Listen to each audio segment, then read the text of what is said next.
Anil Antony, who's joining us, BJP's National Secretary, also joining us, Salim Dharanidharan of the DMK, a spokesperson. Anil Antony, I'm going to come to you first. You just heard Waris Pathan of the AIMIM. He has said that this move shows that the BJP government is anti-Modi. I believe we have Salim Dharanidharan also who is joining us. So I'm going to come across to you, Mr. Dharanidharan.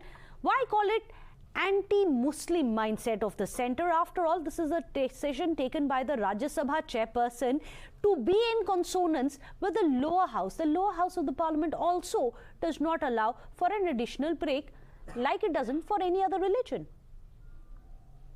So, thank you for having me in the show. My name is Salem Dharanidharan. So, I come from a place called Salem. So, that apart. I beg your pardon. Go ahead. This has been the practice for the last 3-4 decades. And why change it now? And we live in a pluralistic country where all religions are given due respect and equal rights. And we know that for Muslims, Friday is holy and it is very important. And it is very important to take part in the Friday namaz. And this has been the practice that's going on. And that's why the Rajya Sabha used to start at 2:30 instead of 2. Giving, but Mr. Salem Dharanidharan, I agree with you. This is a secular country. Everyone has different beliefs. There are Hanuman Bhakts for whom Tuesday may be a very sacred day. There may be other people for whom, for Christians, for example, Sunday could be a sacred day. For every religion, either you make exceptions for all or you make exceptions for none. Isn't that what secularism is about? No preferences, no exceptions. No, I think, see, this is as per if you go across and go to the Quran, Friday is so important to them that if they can't do this namaz on 2-3 times, they're not part of the religion itself. So that is why this has been the practice in the Rajya Sabha. In fact, no one's stopping them from carrying out namaz. Just to be very clear about it. But then there is no time, no? So see, they have to start doing it around 1:10, 1:15, and then it goes on for about 20-25 minutes. Then if you start the parliament in another 15 minutes, they don't have time even to have lunch. So in fact, we would suggest that it's extended even to the Lok Sabha. Then what happens in the Lok Sabha? In Lok Sabha, there has never been any such demand. So are you saying Lok Sabha is not secular enough for you, Mr. Dharan? No, I'm not saying that. Even Lok Sabha, proper practice would be that they start the session by 2:30, right? So instead of 2. But in a secular country, is that seemly to make one exception for only one religion? What if the others make similar demands? No, do we have national holidays only for one religion? No, we have national holidays, public holidays for all. Which is why, I agree with you, which is why, in fact, let me go across to Anil Antony. I believe he's also joining us now. Anil Antony, there are exceptions and national holidays for everyone. So either you have it for all or you have it for none. And which is why the Rajya Sabha speaker also, Jagdeep Dhankar, very categorically said Lok Sabha also doesn't have it. It's about uniformity. Do you think this is anti-Muslim, as the opposition alleges? Thank you, Meghna. First of all, I would say, like, whatever you're seeing today, it is just making a lot of noise and it's creating an issue out of an issue which doesn't exist. This is just you look at it, both we have the Rajya Sabha, we have the Lok Sabha, both are very integral part of our parliament. In the Rajya Sabha, the notice said that there will be the first session from 11 to 1 and a second session from 2:30 to 4. In the Lok Sabha, the same day, it said that the first session is from 11 to 1 and the second session is from 2 to 4.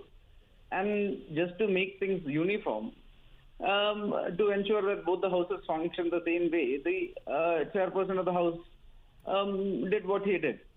Again, here you have the opposition that is to create a communal angle to what has been done. Again, trying to bring in minorities and minority rights, etc. But again, let us be very fair and honest here. First of all, again, the Bharatiya Janata Party do not differentiate between any religion or caste or subcaste, etc. We believe in our Prime Minister's vision of Sabka Saath, Sabka Vikas, Sabka Vishwas, Sabka Prayas. We believe in progress for all and appeasement for none. Right. And we have been working for all the 140 crore people together. You need to understand, again, like my esteemed panelist was also talking about one particular community, telling that this is their prayer time, etc. The Lok Sabha itself got a lot of members from that community, but nobody has said that, oh, we need extra time for our prayers. Nobody has said that. And then the Rajya Sabha also, like, finally, you have members from other religions also, members from other communities also, and nobody has said that because of certain reasons. Answer that, Mr. Salem Dharanidharan. that there are MPs drawing across communities in both Lok Sabha and Rajya Sabha. If there is no exception, then there should be no exception for all. As per the BJP, that is the real Sabka Saath.